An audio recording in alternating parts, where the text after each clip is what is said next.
अस्सलाम वालेकुम सर। ये बताइए गा कि आजकल क्या तलाक की रेशो जो है वो हमारे मुआशरे में बढ़ रही है? और अगर बढ़ रही है तो उसकी क्या वजूहात हैं? इसके बारे में रहनुमाई फरमाइएगा। हाँ, बिल्कुल ठीक ये बात कही है आपने, बिल्कुल बढ़ रही है और इसमें मुख्तलिफ़ वजूहात हैं। मैं अक्सर कहा करता हूँ कि कुछ पॉज़िटिव हैं और कुछ नेगेटिव हैं। जो हमारे भी लाहौर हाई कोर्ट के अंदर 10 दिनों के अंदर 500 तलाक के केसेस जो हैं वो फ़ाइल हुए हैं। तो बढ़ तो रही है। अब इसकी वजूहात क्या हैं? तो वो मैंने जैसे अर्ज़ कर दी हैं कि कुछ जो हैं पॉज़िटिव हैं, कुछ नेगेटिव्स हैं। और पॉज़िटिव क्या हैं?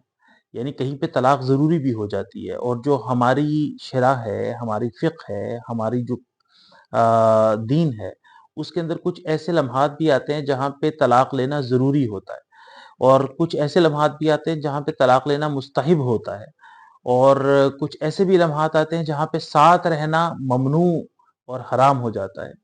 तो इसलिए कुछ चीज़ें पॉज़िटिव हैं, जिनकी वजह से मसलन लोगों में शऊर बढ़ा है।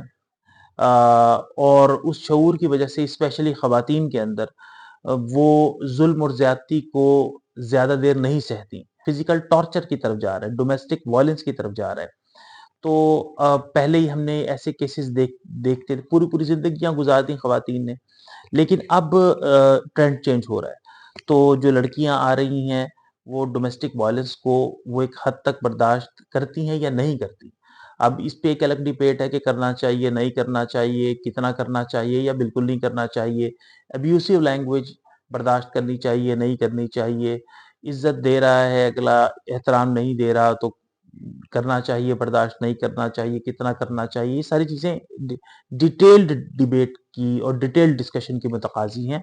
लेकिन मैं आपसे सिर्फ़ ये बात अर्ज़ कर रहा हूँ कि बढ़ रही है, उसकी कुछ चीज़ें पॉज़िटिव हैं, जैसे कि 1-2 मैंने आपसे ज़िक्र कर दी हैं। कुछ चीज़ें नेगेटिव हैं। नेगेटिविटी के अंदर ये है कि तरबियत नहीं है, बर्दाश्त की कमी हो रही है। चीज़ों को बैलेंस नहीं कर पाता, लड़का बैलेंस नहीं कर पाता, लड़की बैलेंस नहीं कर पाती। अगर जो हम ज़ौज बना रहे हैं, वो ठीक नहीं कई दफ़ा बन पाता क्योंकि बाज़ दफ़ा ऐसा होता है कि लड़की जॉइंट फैमिली सिस्टम से अलहदा घर में आती है, तो उसका मिज़ाज वहाँ पे मैच नहीं कर रहा होता या अगर वो एक न्यूक्लियर फैमिली से आई है और वो यहाँ पे आ गई है जॉइंट फैमिली के अंदर, तो उसको रहने के अंदर दिक्कत और मुश्किलात पेश आ रही होती हैं।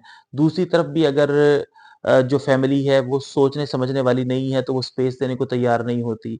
कई जगह पे ऐसा होता है कि लड़की आ गई है तो अब उससे वो मैच्योर खातून वाली एक्सपेक्टेशंस ले रहे होते हैं और वो लड़की जो होती है वो अभी ज़ाहिर है लड़की होती है, उससे गलतियाँ भी होती हैं। इसी तरह से जो अगर कभी ऐसा हो गया कि कोई अब्यूसिव लैंग्वेज इस्तेमाल हो गई, रूटीन में नहीं है, तो वो उस एक ही दफ़ा को बगैर उसके असबाब को जाने हुए जो लड़की है या लड़का है, वो एकदम जो एक्सट्रीम एंड्स हैं उनके ऊपर चले जाते हैं, एकदम से फैसला ले लेते हैं और जहाँ पे ये एकदम से फैसले लिए जाते हैं, वहाँ पे हम देखते हैं कि बाद में पछतावे होते हैं। तो इसलिए ये मल्टीपल ऑप्शंस हैं। असल बात ये है कि इस चीज़ को सीरियसली अहले हल व अक़्द के नज़दीक, माहिरीन के नज़दीक, इंटेलेक्चुअल्स के नज़दीक, सियासतदानों के नज़दीक, पॉलिसी मेकर्स के नज़दीक इस चीज़ को एड्रेस होना चाहिए, मुस्तकिल इसके ऊपर डिबेट होनी चाहिए ताकि हम रियल कॉज़ेज़ तक पहुँच सकें। ये एक वीडियो का मामला नहीं है, ये तो हमने एक इब्तिदा बस कर दी है लेकिन इस मामले को आगे बढ़ाना है, ताकि हम रूट कॉज़ेज़ तक पहुँचे, जड़ बुनियाद तक पहुँचे, फिर उसका हल लें। तो कुछ चीज़ें मैंने बताई कि कुछ चीज़ें पॉज़िटिव हैं और कुछ चीज़ें नेगेटिव हैं, जिनकी वजह से सोसाइटी में जो तलाक का ट्रेंड है वो बढ़ता चला जा रहा है। इसके अंदर जो नेगेटिव चीज़ें हैं, उनको कंट्रोल करना चाहिए। तो वो कंट्रोल करना तरबियत से होगा, वो कंट्रोल करना प्रिपरेशन से होगा, वो कंट्रोल करना बच्चों के अंदर उनकी तरबियत में बर्दाश्त की ताकत, कबूलियत की ताकत, जो ग्राउंड रियलिटीज़ को समझने की सलाहियत, इस तरह की चीज़ों को पैदा करने से होगा। तो फिर हम ये इस काबिल हो सकेंगे कि इस चीज़ को, इस गैर ज़रूरी जो انکریزنگ ریٹ ہے اس کو ریڈیوس کر سکیں۔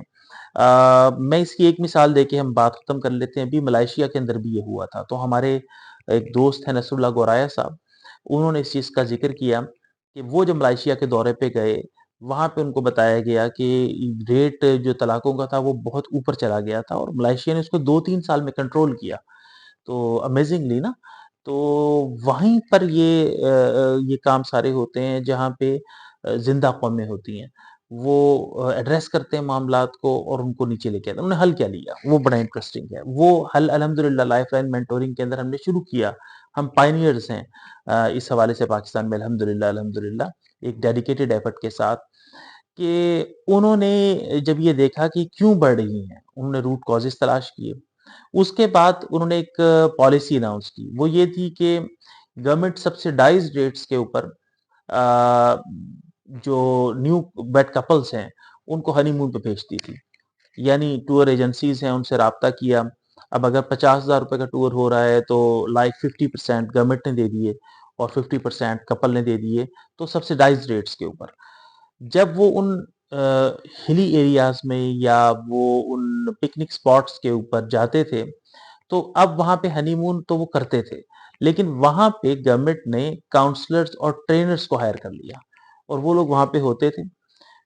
ایک طرف یہ لوگ وہاں پہ ہنی مون مناتے تھے، اور دوسری طرف وہ ان کو زندگی گزارنے کے طریقے سکھاتے تھے، ان کی ٹریننگز کرتے تھے، ان کی کوچنگ کرتے تھے۔